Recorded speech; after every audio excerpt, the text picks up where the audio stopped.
let's dig into some of the stuff around your special, Path of Most Resistance, and maybe then like open it up to some kind of broader questions. I Okay. wanted to start like quite specific though. There's a joke in your special that I love. Path of Most Resistance. It's available on YouTube. We've just broke even. So from this point on, I finally get money for it. That rules. I'm so happy to hear that. I It could make is. thousands and thousands of cents if people watch it on YouTube. Yeah, I mean, like you've produced stuff for YouTube that's like incredible comedy. It's like some of my favorite stuff. I want to talk about the Slavoj Žižek impression. I'll call it the Z by Z West Yeah, yeah, yeah. episode. But yeah, like I kind of wanted to zoom in on this one joke in Path of Most Resistance, which everybody needs to watch, where you talk about this one old fuck, as you put it, who gets summoned to shame young people, like an Yeah. entire generation of people.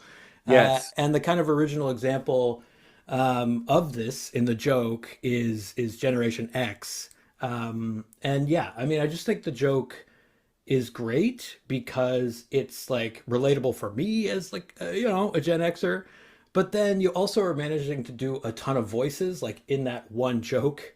My favorite being the goblin itself that gets summoned. um, The like goblin lives yeah, underneath Newsweek magazine, uh, that's right. who's summoned every 30 or 40 years to declare a new generation, or Yeah, every 20 or 30 years. yeah, But yeah. this Such a he's the weird one move. they pull off of his frozen crypt keeper vault, and he's the one that gets to name the new generation to be shamed. I Mm, noticed this a lot. That's a joke that's an example of one that like sat around in my brain for a long time before I hmm did hmm anything with it. Um, where I mean, who knows? Maybe it was originally a tweet or something in an improv show. I don't recall, but I had it. It was always something I go back to periodically. Where hmm um, I was a little kid. I'm the tail end of Gen X. So I was a little kid when they had the magazine covers in the grocery store that were like Generation X. And yes, and the other thing they called them was the MTV generation, hmm condescendingly. And oh, hmm congratulations, boomers, you successfully killed MTV. Um, but and then they kept doing it with the millennials, Yeah. and then Gen Z, and next up is going to be AA batteries or whatever the next generation is, and I just always thought it was funny that they had like, who the fuck are these people that are so that they believe in their own authority so much to declare a generation? It's not science. It is not physics or chemistry. It is not science. It is guys in a table going, yes, yes, we should judge them this way. Yeah, I mean, it is such a weird move, and it does seem like a tactic of a gerontocratic order. You know what I mean? Like, there's this gerontocracy that is inventing almost like an alternative reality for itself, and part of that reality is that like these younger people basically have no idea day to day what they are doing, right?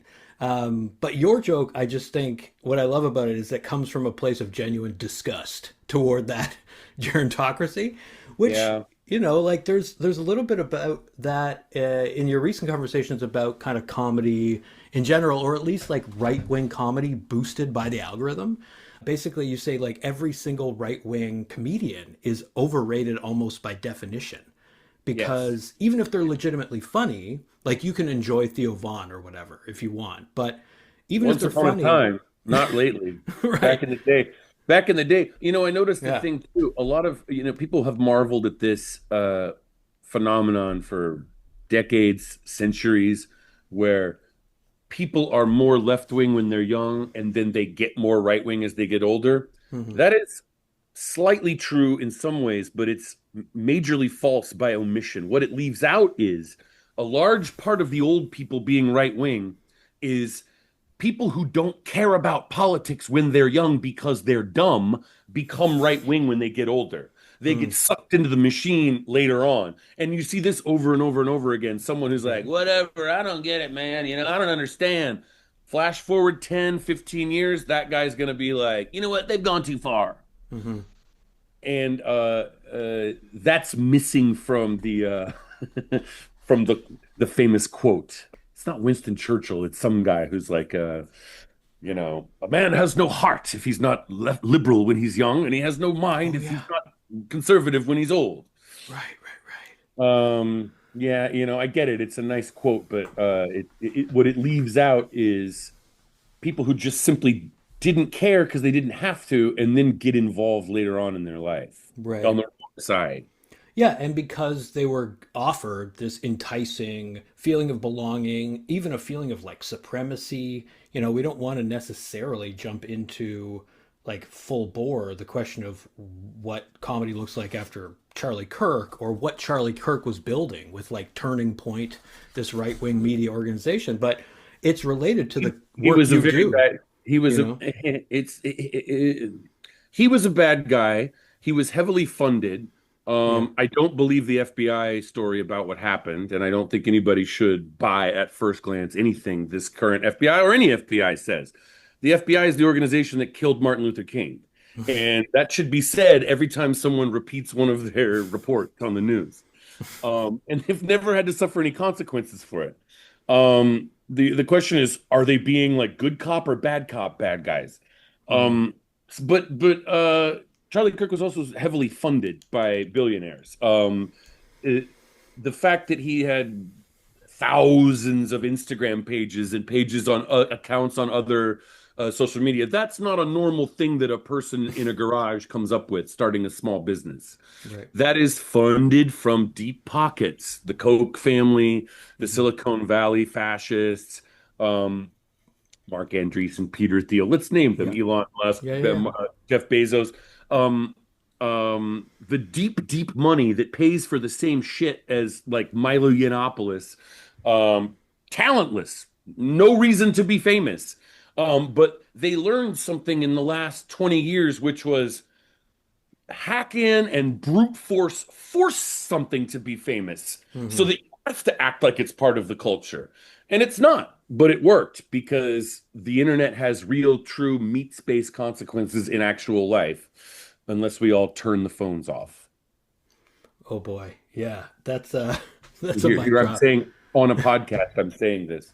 I am Well, recommending to people yeah. as much as possible to take time away from their phones and Hmm. all plugged in devices. Talk to your close family, your friends, your neighbors, your loved ones, your community in places where there's no cell phone or computer hooked up to the internet. Hmm. Screenless Saturday, screenless Sunday. Start there and start having time dedicated away from the internet to go hiking, be outside, go to a park, be away from the internet so that Yeah. your mind works on its own and also so that they're not listening to everything you're saying. Right. No, I think, the endless kind of reproduction of this sort of regressive, hyper conservative nationalist, however you want to describe it, kind of very close-minded subjectivity or it seems to be right now being supercharged and supported by the algorithm as this like mind control device as you've described it. Yes. And like what I like is that you're really direct in anytime you're talking about it, you're just like indicting these corporations and what you call the deep money and all these colluding governments, right? Well, And thanks. I haven't really done it in my stand-up act I was going to much. point that out. Like it's not in the special, and I wonder if it's going to come through at some point, you The know? special was recorded in 2023. The stand-up act is tends to be me bringing up dark, dangerous, important issues and being as silly as possible about them, mixed in with just completely random, idiotic observations about unimportant things. So I do address some kind of heavy topics, but then I dance around it when I bring it up. Hmm. So it's basically podcasts like this, which is to me not I'm not performing. I'm talking Hmm. shop Hmm. about the business, and so yeah, I rant a little bit about these things in a format like this because I don't have to make anybody laugh. That's so interesting. I mean, like, let's But dig in. that never Yeah. that's the entire career of a lot of right-wing Yeah. influencers, Right, like right, right. who never make anyone laugh, but then call this kind of thing comedy. Yeah, I mean, like that's what the Kirks and I guess the Nick Fuentes or whoever, like that's what they sort of figured out is how to do this kind of meta politics that is an attempt to capture comedy, pop culture, car culture, whatever, and then kind of bundle it with I have no respect for the all people this that game bullshit. the algorithm. The algorithm people that do the thing where Right, they right, right, right. like if you there's some search topics you can find that'll bring up on any search social media 500 different Nick Fuentes fan accounts. Mm-hmm. They're not real people. It's a Mm-hmm. data center, you Mm-hmm. idiots. They're not real people, but having the fake accounts then causes real people to believe it and engage in it. And Yeah. it's not just him, it's so many other right wing things. There are people, the algorithm is good enough to target you for your age, race, location. So you're not going to, whatever your demographic is, maybe you're not going to fall for a bald 40-year-old cigar smoking MMA right wing guy, but you're going to fall for a right Exactly. wing Truth, Freedom, Eagle News page that Yeah. has like AI slop and stuff like that. So they find out what you're going to fall for based on your demographic and they push it at you. And it Mm-hmm. doesn't work on everyone, but Right. it only works on 10, 20% of people. That's all they need. Mm-hmm. Um, and you can see it. You can see it when you enter a search term and see identical posts based on the same thing. Mm-hmm. And the right wing accuses the left wing of George Soros, this kind of stuff. George Soros is not a good guy. I don't support him. I would trade him if you want to. If you, I would easily trade a lot of like so-called left-wing billionaires. He's not left-wing. There's almost no left-wing billionaires. Mm-hmm. Uh, the only left-wing billionaires are like weird random people that inherited a bunch of money from some guy, and then or Jeff Bezos's ex-wife trying to give it away or something, or Mm-hmm. occasionally some athlete. But almost all billionaires are right-wing or what I would call center-right. Mm-hmm. Trying to force people to do things to make them more powerful. That's right-wing. Yeah. And uh, the phenomenon happens not just in U.S. domestic policy. I noticed it in the Turkish and Azerbaijani ethnic cleansing of Armenia and Artsakh in the last 5 years. That part of their war operation was huge, huge data centers and botnets. Yeah. They had, and it looks exactly the same as what I see now MAGA doing. Mm-hmm. Uh, an endless flood of brute force, numbers of commenters and fake pages attempting to look like real people that post the same thing to push a narrative. Um, for example, in the early days of the genocide in Artsakh in 2020, both Elton John and Cardi B spoke up with their solidarity for the Armenian people, and both retracted their solidarity because they were targeted by Turkish and Azerbaijani botnet.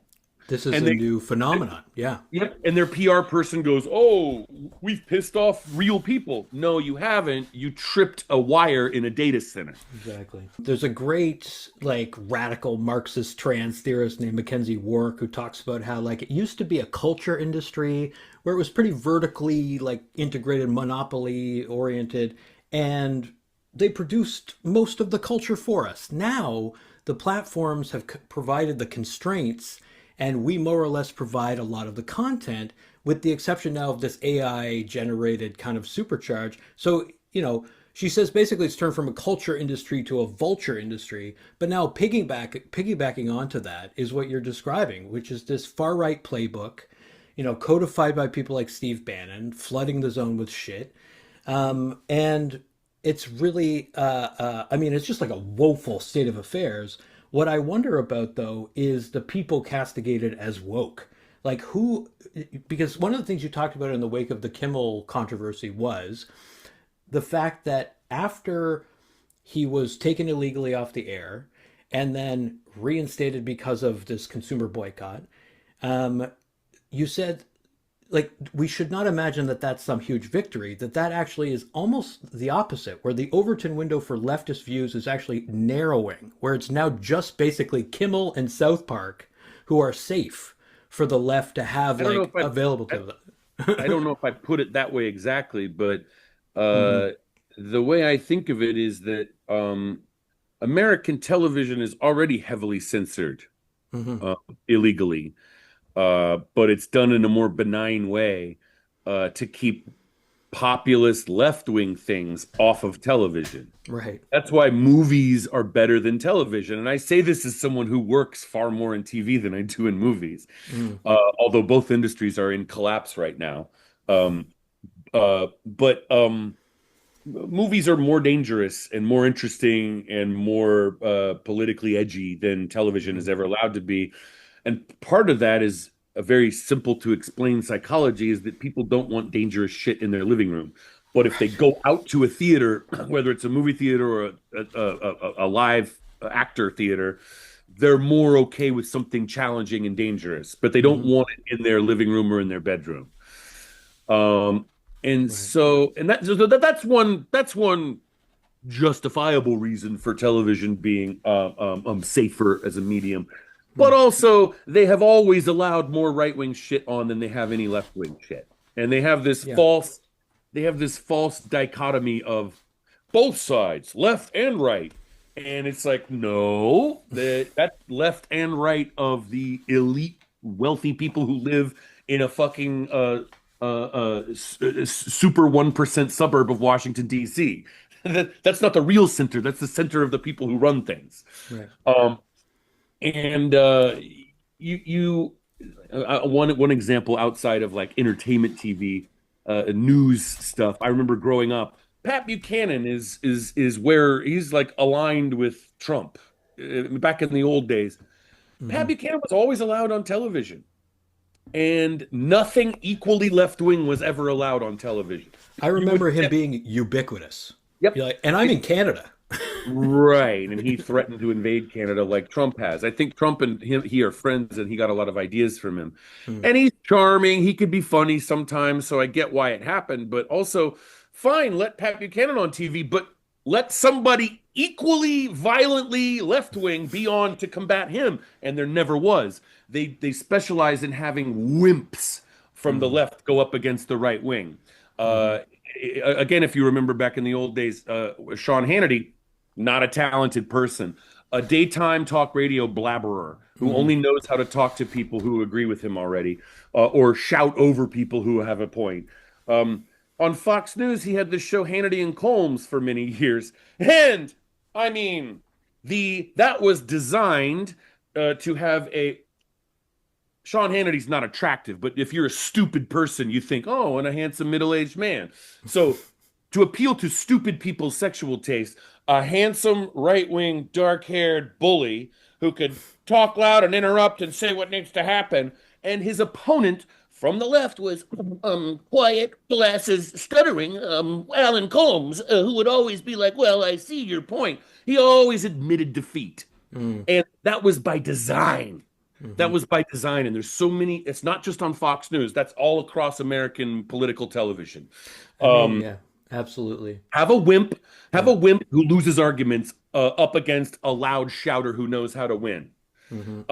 When you're up against a dumb right-wing person, and it goes back to PBS, if you remember Firing Line with what's his name?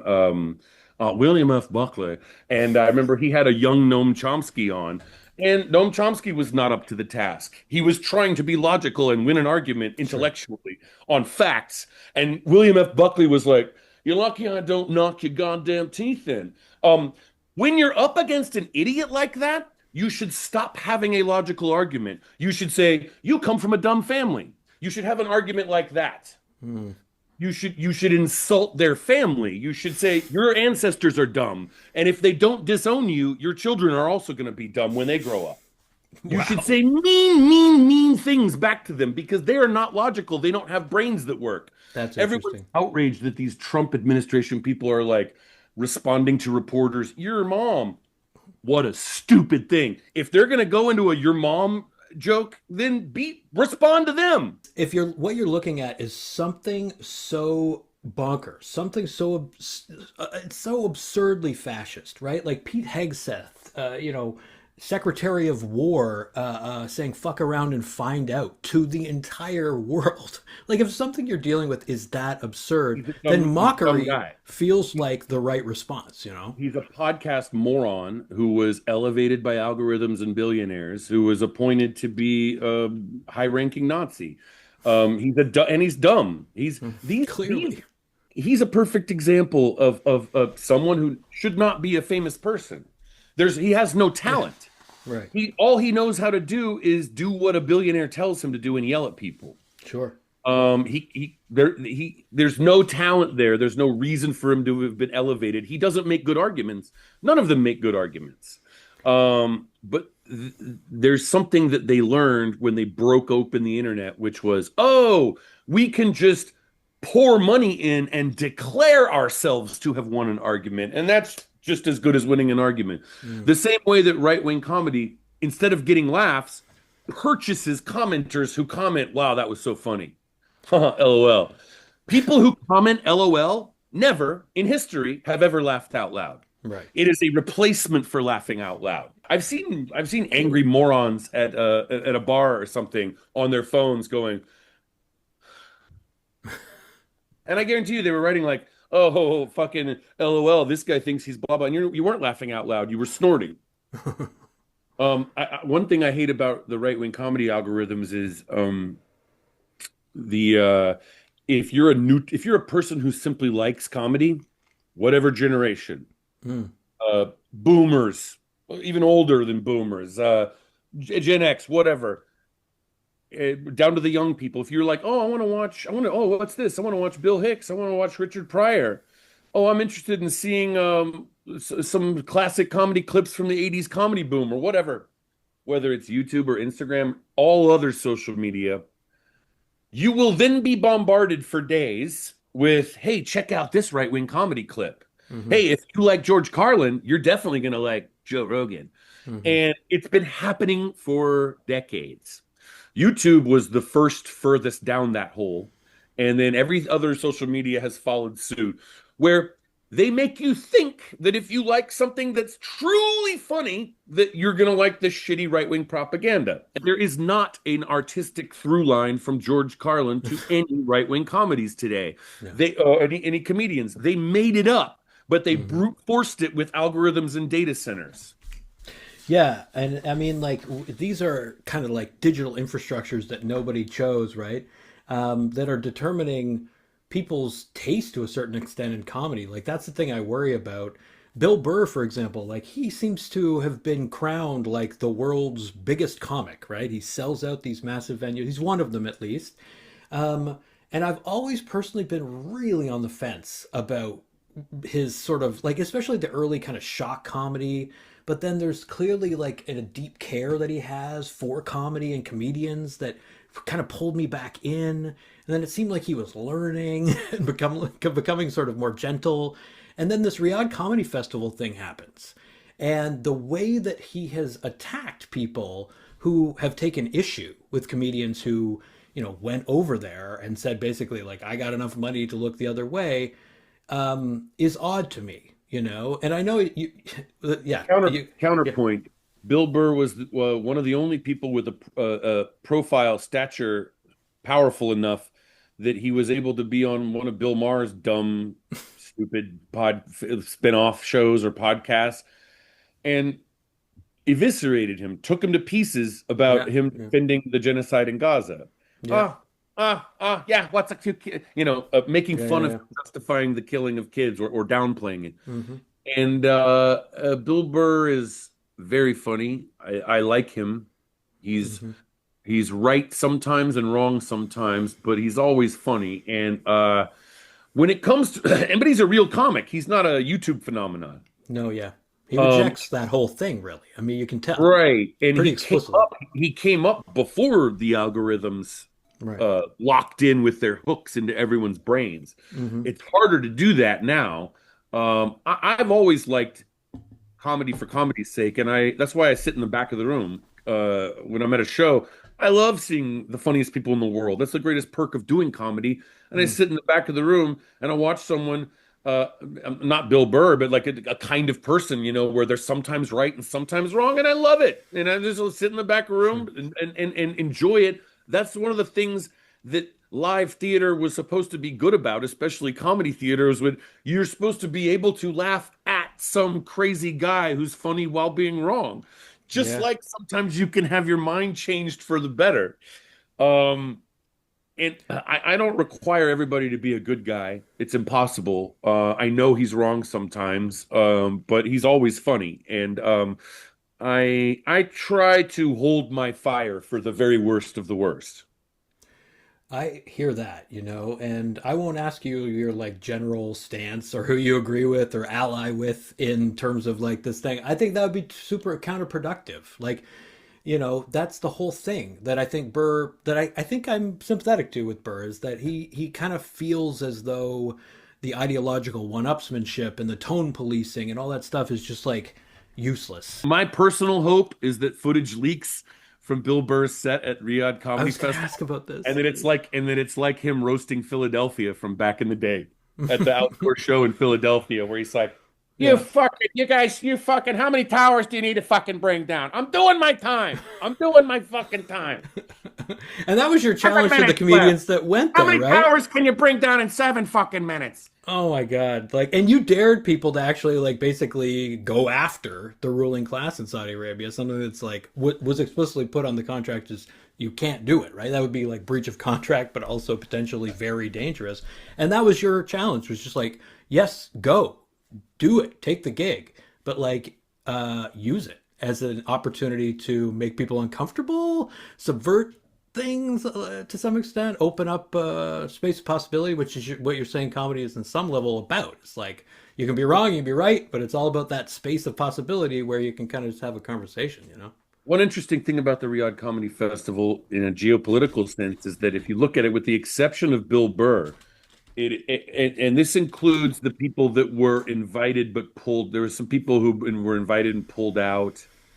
Um, Mm-hmm. there was the Bill Burr and one or two other exceptions, but even some of the guys that pulled out, but the entire roster of people, almost all of them, it was like a right wing comedy festival.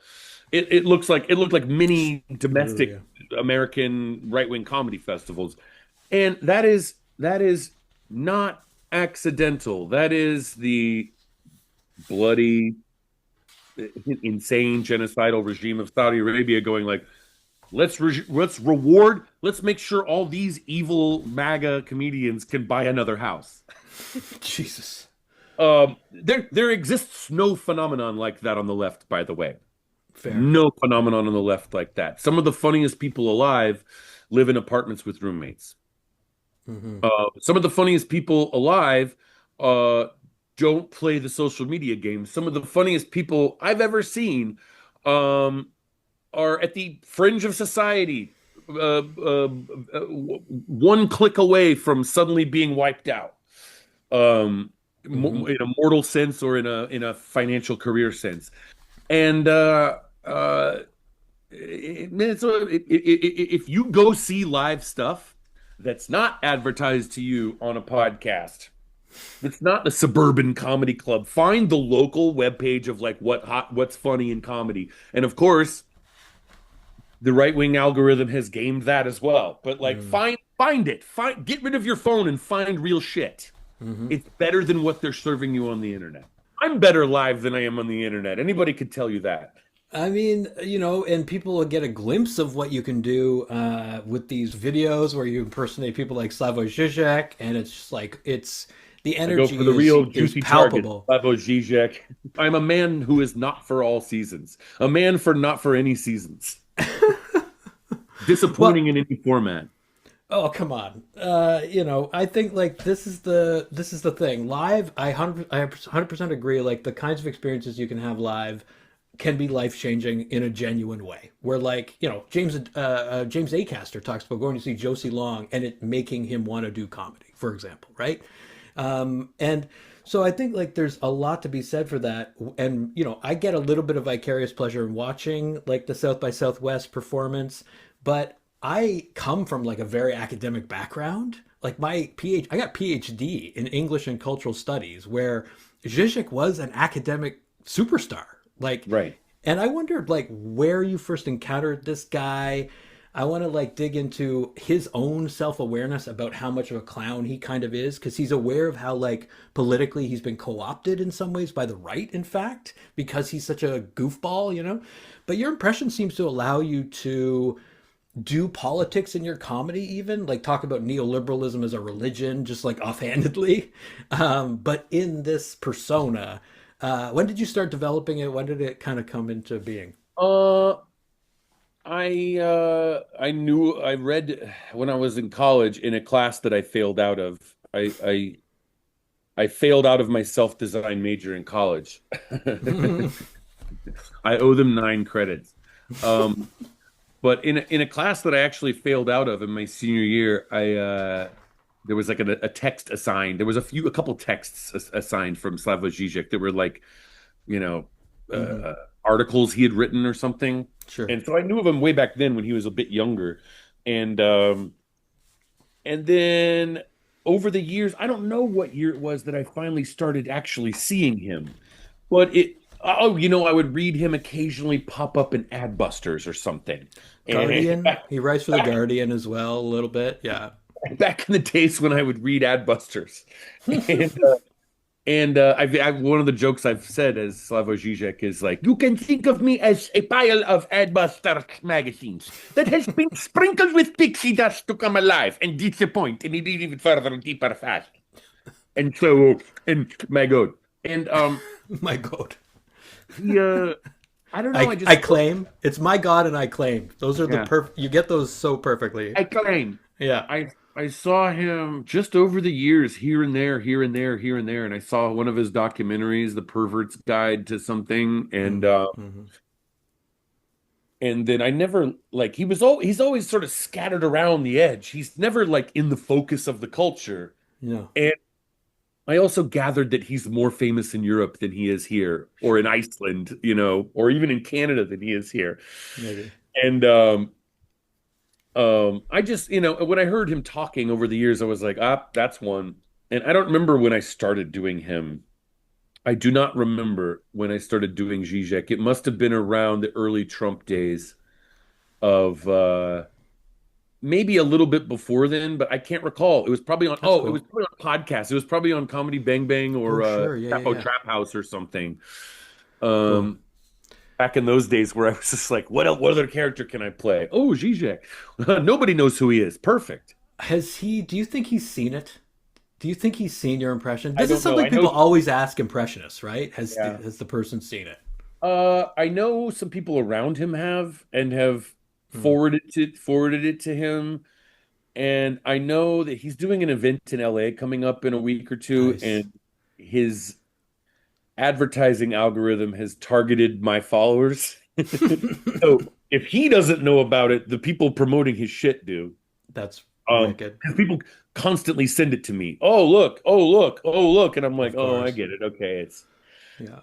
or maybe it's just people who liked something that was hashtag Zizek. I don't know. I don't need it. If he wants to, I will play mirror on the wall. Who Oh. among us is the greatest incarnation of the dystopian Lacanian analysis? And I mean, can I please have that? Can I have that tomorrow? That would be the ultimate thing for me personally. Like that, the algorithm aside, that is the kind of content that I would study very closely. Because the If thing I about had a Zizek is sometimes he's just blowing smoke, and other times he's really locked in and making a Sure. pretty good point. But it's If I had you a sometimes can't tell. if I had a budget to make a niche documentary film deliberately designed for an international audience and not to try to get any awards, Hmm. I would absolutely. It would be fun to go like try to go find Zizek um in Slovenia. Well, he's hilarious, and like I think he's hilarious as a person, but his jokes are terrible. They're almost always about pornography for some reason. Yeah. But what I like about the way you do them is definitely like the specific physicality, I guess.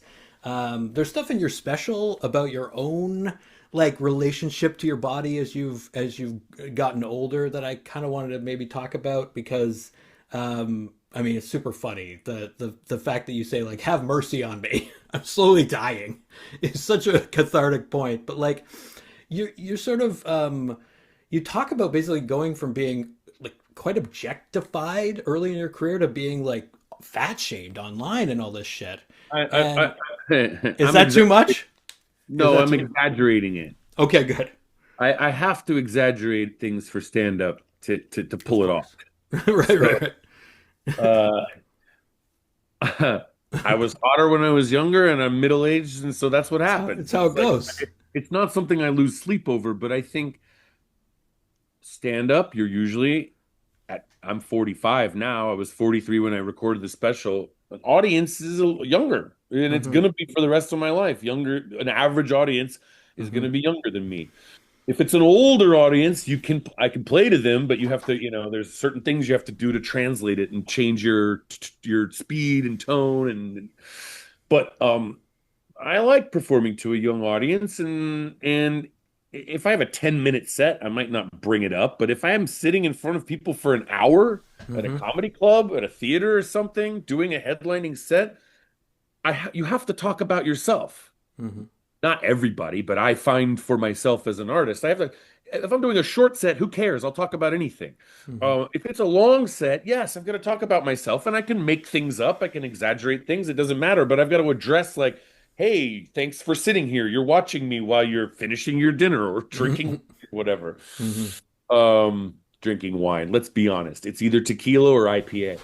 Um, But yeah, I mean, you got to kind of meet people where they are. And this is the funny thing. Like, there's an incredible moment in Path of Most Resistance where the reaction you get is kind of unreal. There's basically like a collective gasp. It's the joke where you're doing an impression of a BBC reporter describing Armenians as beyond the boundaries of human empathy. yeah. And like, there's just like, this is a joke where at the end of it you say like I'm doing it, I'm jamming the Armenian stuff into the special, so there's this like energy of I have to find a way to do this, and it feels like the voices just like creating this scene for people. Like I don't know, it just is a performance that gives people this opportunity to think about like how some whole populations are rendered disposable, and you're doing it just by like parroting a BBC reporter. Yeah, the Yeah. BBC reporting on Armenia, Artsakh, the entire region, Turkey and Azerbaijan, every conflict worldwide is always wrong. I can't think of any conflict that the BBC and therefore the British Crown and British Petroleum are Mm, correct on. mhm, I think mhm, I think they might literally be a good bellwether to see like which side should I be on in this conflict. I mhm. think they always take the wrong side. Um, That's the or energy, overwhelmingly. Yeah. yeah, or at best, let's be neutral, And like a lot of their comedy stuff, but their news reporting is terrible. Just like the New York Times. The New York Times writes Oh my really God. well about American culture in Hmm. the music, cinema, theater, comedy space. But when it comes to international conflicts, always wrong. Hmm. Always wrong about everything. Always somehow curiously on message with whatever the State Department tells them. Hmm. Hmm. I remember, and I I only say that they're good about cultural stuff because they've written about me a few times. Like, okay, they get a pass, but the New York Times reporter for the Artsakh War, the multi-powered genocide done by primarily Turkey and Azerbaijan, but supported also by Russia, Israel, the United States, and Europe, and the UK. You would think they would never get along. Actually, they do when it comes to supporting Turkish genocide against Armenians. Hmm. Um, the fucking New York Times reporter is based in Istanbul, filing news reports about what's going on in Artsakh. Hmm. I mean, it is a dystopian timeline that we're on, and I like the way that like this emphasis on the local, on kind of connecting with art, connecting with comedy, connecting with other people, is such like a thing, is an important thing for you because I don't know. I've just found that to be the only kind of outlet in some ways. It's like finding those local connections. And I was trying to, when I was trying to think of questions to ask you, I'm in Halifax. We don't see a ton of comedy, right? It doesn't necessarily have a thriving comedy scene. Uh, Most of my access to it is unfortunately like this mediated relationship, right? Podcasts, that parasocial connection, blah blah you ever blah. get down? What's the closest thing you can get to Maine or like Portland, Maine, I mean, or that's a good point. Boston? I mean, it's not that far to parts of the U.S. Right now seems like the wrong time to go traveling for a lot of Canadians, but There's always you know, Montreal and Toronto as well. no, those are the places where I've seen some comedy live that really blew me away. I've always wanted to go to Halifax. It's always been I don't know the venues there. Mm, I spend a lot of time in Toronto actually. I'm there a lot. It's like yeah, a yeah, yeah. second home to me. JFL. You kind JFL of more hosted recently, it. You yeah. were kind of an ambassador of sorts. I love the comedy bar, both of the locations, but the old one, the smaller one, I love it like a backyard. It's one of my favorite places, That's and the awesome. people that run it are really funny and friendly, unusual to an unusual degree in the business. Yeah, well, I mean, and like we would love to welcome you here in Halifax. We had, I forget what they called it, the kind of Great Outdoors Festival, which was John Mulaney and Fred Armisen and some great acts. And Mulaney, when he was here, had this refrain in his chunk where he talked about how we look at the past and we think it was simpler then, um, but worse. And we look at the present and we think it's like more complicated, but actually better. He says it's the opposite. It's like basically the exact opposite. Things are not more complicated; they're just bad. And I wonder, like, there was this laughter of recognition. Like, it was a huge crowd, tens of thousands of people on the Citadel Hill, as it's called. And I find so interesting, that kind of Trojan horse move where comedy can like allow people to feel these like completely, unsettling feelings in a way that lets you also laugh, right? Matt Bronner jokes about climate change in his special, right? It's like Yeah, somehow the Untouchables, if you find the right tactic, can become topics. It's wild to me. yeah, it's a gallows humor. It always has Yeah. been. I didn't expect to live this long. When I was younger, I assumed I was going to die at one of the landmark ages that the people die, it would be in the 28 or 33 or something like that, or even earlier. I never expected to live this long. And now I'm at as soon when you get middle age, then you're like, oh, I actually kind of like it. Now I want to live a long time. Haven't played the game that way for sure, but it's always been gallows humor. And I always like comedy that seems like it's at the edge of madness. Hmm. It's at the edge of life and death. It's at the edge of the collapse of all rational society. Eddie Pepitone is one of my favorite comics ever of all time. I don't know if he's ever played up there. Uh, Eddie Pepitone is like a theater character from a play about the end of the world that somehow is doing a stand-up set at a local comedy show underneath a bar. Hmm. Uh, yes, comedy is actually one of the. It can be done for good or it could be done for evil. It's fun to laugh instead of being nervous Hmm. or being negative or stressed out or afraid. I like to find little things that bother me and just make jokes out of them. Hmm. Whether it's something online or something out on the street. Yeah, yeah, yeah. And It's a, it doesn't have to be a negative thing. It could be a funny, stupid thing too. Just some little, something local about a local city when you go do a show somewhere. Mhm. And that's not gallows humor. That's just like setting the table for something. But there's a lot You got to of build, right? That's sort of what I was trying to get at. Is like it really you can't just attack people with it, you could do right? it both ways. You could do it both ways. Okay. Eddie Pepitone is the kind of guy who comes out and the first words out of his breath are not like, "How you doing, Halifax?" He'll Right. come out and be like, "We're all fucked." And then Yeah. there's some other people that build, and I haven't decided which way I like better. I do have a joke now that's towards the end, but not at the very end, where I go, "There's a sli I go, don't kill yourself now. If you've already killed yourself, no judgment. It happens. But right now, don't do it. We're almost at the end of the movie. Stick around and see what happens." Yeah, I mean, And then I say yeah. that there's like a slim comfort. A slim comfort is that, for all the shit that's going wrong right now, you can remind yourself of this and go to sleep easy when you need to, which is that most of the billionaires, when they approach their survival bunkers and survival arcs, will be replaced by their bodyguards. And that's why they're being taught by their bodyguards. Yeah, yeah, MMA. And Elon Musk is like, right, yeah, like I'm a fighter. Yeah, yeah, yeah, you're a fighter. You're a fighter. Ha ha ha ha ha ha. Ha. He's not going to be the one entering the bunker.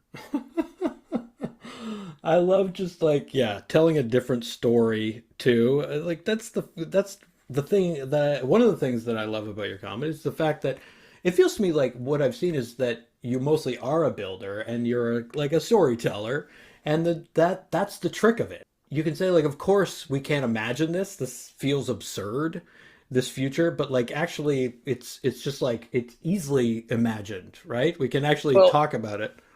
I I'm a don't know. frustrated sketch comedy person. My Right. first look was to do sketch comedy, and it's disallowed. We have a monopoly in this country, and there's an unwritten part of the Constitution that there is only allowed to be one sketch comedy show at all Hmm. times. Hmm. And if you don't get on it, it's like if you're a baseball player and then you try out for the New York Yankees and you don't get on, and then they were like, "Okay, you don't get to play baseball." So Yeah, yeah, yeah. if you're like a balloon, there's like a concrete ceiling if you do sketch comedy, and you have to find something else. And for me, it was stand up. And so there's a lot of ideas I have that naturally would have been sketches that I just port over into the world of stand up.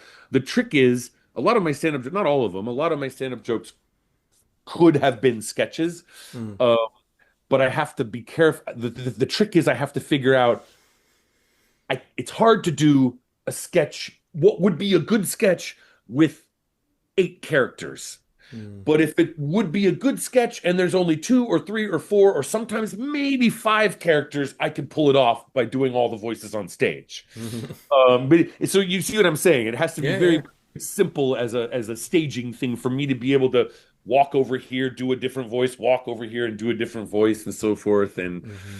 And then that only works half the time. Yeah, I mean, like it's a feat what you actually do on stage, and it's yeah, it's something to behold. I've mentioned a number of times, but this people need to check out this Slavoj Žižek impression. Even if you don't know who the guy is, the other people you have on stage are hilarious. I love Steph Tolev. Just so many brilliant people that you Canadian bring together. superstar Steph Tolev. That's right. I love her. That was like 3 years ago at South by Southwest. The thing about doing Slavoj Žižek, I go on stage knowing that 1/3 of the audience knows who he is. One Hmm. third of the audience goes, "Oh yeah, that guy from that thing," and then 1/3 of the audience is like, "Who the fuck is this?" And they assume it must be an original character that I made up, Hmm. and it's you don't have to know who he is. This is something that sticks in the brain of television executives Hmm. because they're very smart, stupid people. So they go, well, no one knows what that reference is. We must not allow it on television. You don't have to know what it is. You Hmm. stupid you fucking intelligent moron. You You don't have to. No, I know. Yeah. I mean, the brilliance of your impressions is that they actually exist outside of their subject. Like that's all the best impressions do, right? I'm attracted to when I can do impressions of people and just have them babble about anything or Yeah. tangential things. When it was Bernie Sanders, I I quickly realized that I could just talk about things that I wanted to have change in the law or in the government, Hmm. whether he was ever going to do it or not. So I would be like Bernie Sanders giving like a long, passionate speech about the issues, numbers, top 1%.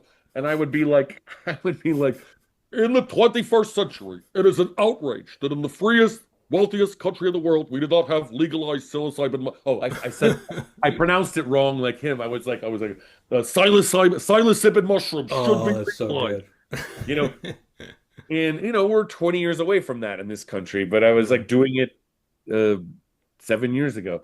mm, Um, Jesse Ventura, I loved back in the day. I don't do him now because everybody started doing him, so it's not fun mm, anymore. But back in the day when I was the only one, I used to use Jesse Ventura to just talk about anything because he mhm, had conspiracy theories and bitchy wrestling opinions and like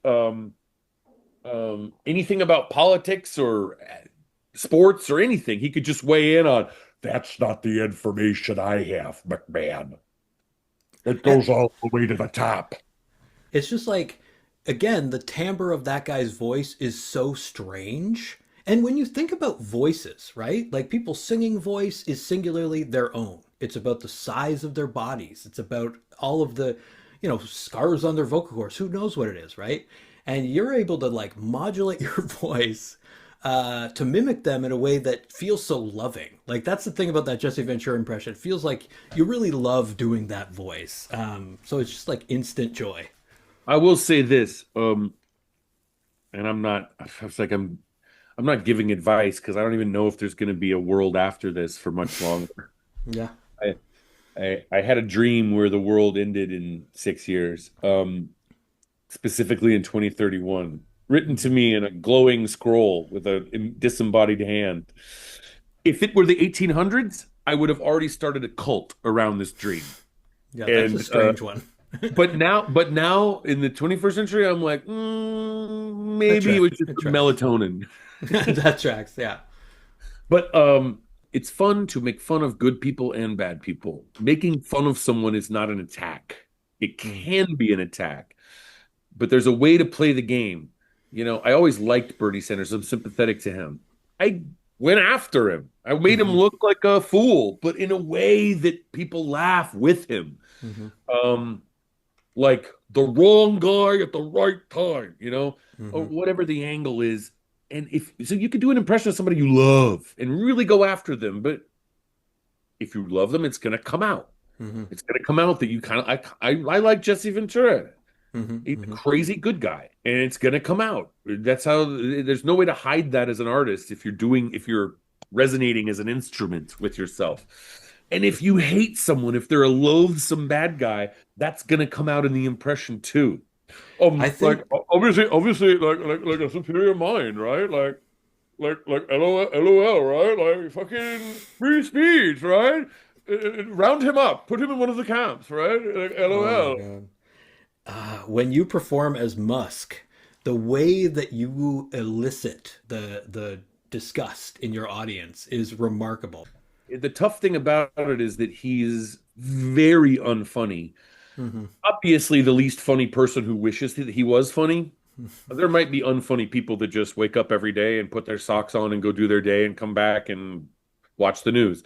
But he wishes he's definitely the least funny person alive who wishes he were funny. mm He might be, in the history of the human species, the least funny person who wishes that he was funny. All of his jokes are bad. If you've ever seen when he has his Tesla employees come in and they fake laugh and fake applaud, like, yeah. And you can tell it's a fake fucking laugh hmm because they're on the job employees of his fucking stupid meme factory. Same as Greg Gutfeld on Fox News. Greg Gutfeld does not have a real audience. He has writers and right wing influencers sitting in the room, no more than 12 of them for each episode, laughing to make it deliberately laughing to make it sound like someone's laughing. He would not be able to do his shows with open doors like Stephen Colbert or Jimmy Kimmel or something. Um. Anyway, yeah, gallows humor. That's a great place to end it. I can't tell you how much of a thrill it's been to be able to talk to you, James. I've got plenty other questions and things, but you've been so generous with your time. I don't want to necessarily You have a monopolize rapid some. fire? I could give you a rapid fire if you want. Ooh, man, I should have a rapid fire. Um, Okay, Scott Stoneman, turning it around to you, hardball. What's your questions? What's your questions? Sherman-esque questions. I mean, like, honestly, the things that come to mind before I made this podcast, I had this really weird idea of just trying to create, because as you grow older as a guy, sometimes it's hard to like maintain just friendships, just ordinary friendships. It seems like it's a thing, right? Male isolation. So I was like, this podcast is going to be for overcoming that. And we only recorded one episode, which is very telling. But the episode was entirely focused on Nobody wanted to. because we're all nerds. We were just focused on ranking our top 5 cartoon intros. So that's going to be my question for you. What are your top 3 or top 5 like cartoon intros? You know, like the I opening. love that. You know? I love that. So this is from the television cartoon era, not so much the cinema era. I would say TV, yeah. Like for me, Okay. it's like Batman animated series, Simpsons, and then like Cops. There was an old show called Cops, which is really weird that people should look up. It's like an acronym. Yeah. That'd be my 3. Okay, I've got it. I think 1, 2, 3. I could change. I might change this at some point. I might revise the record. Transformers, Awesome. 1985. Classic. Darkwing Duck. So good. Animaniacs. Specifically Pinky and the Brain when they had a spin-off show. That's number 2. And the number 1 intro, I was actually woke up thinking about this cartoon today. Freakazoid. Freakazoid from 1995 was such a great theme song and premise. A teenage kid gets sucked into the internet and his mind gets scrambled and he's turned into Freakazoid. I was 15 when it came out, and I was like, I've never identified more with a character in a cartoon. A teenager gets sucked into the internet and becomes crazy and he's superhero? Perfect. We had a show in Canada that I don't think was an American show, but I'm not sure, called Reboot. CGI, like early computer animated show that was sort of the same idea, right? I remember and it made zero sense. They just off the rails from the start. It was kind of like a CGI Star Trek-ish kind of thing, right? I mean, a little bit. People would like go in. It was about the people that populate like a video game world, and then like, I remember the user seeing comes in, and I think they have to defeat I can't remember. There was like this weird villain that didn't make any sense. Probably in the US they played it. They played it at the end of the Saturday morning cartoons when you were already supposed to be doing something outside. Right. That was the one they would play at like 11:30. We're gonna shift gears now and try and alienate the kids so they'll leave. Thanks again, James. Incredibly fun to talk to you. Darkwing Duck, good. though, brilliant choice for theme song. I'm gonna put Gummy Bears in there. I'll have Darkwing Duck as my 4, and then Gummy Bears as 5. I love all those cartoons. It makes me want to watch them. Thank you so much.